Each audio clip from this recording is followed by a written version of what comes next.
આજે આપણે વધારે માહિતી મેળવીશું સ્ટ્રોક વિશે. સ્ટ્રોકને ઓળખવો કઈ રીતે, તેના માટે આપણે મેડિકલ સાયન્સમાં ન્યુમોનિક છે બી ફાસ્ટ.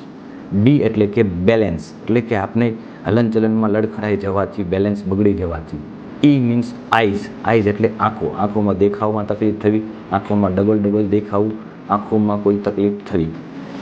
એફ એટલે કે ફેસ, એટલે કે મોંનું ત્રાંસાપણું થવું, મોં એક બાજુથી ખેંચાઈ જવું, મોંમાંથી લાળ પડવી કે પણ. એ એટલે કે આર્મ્સ. આર્મ્સ એટલે હાથના હલનચલનમાં તકલીફ થવી. એસ એટલે કે સ્પીચ. સ્પીચ બોલવામાં લવો વળવો, લડખડાઈ જવું અથવા તો સમજશક્તિમાં તકલીફ થવી. ટી એટલે કે ટાઈમ.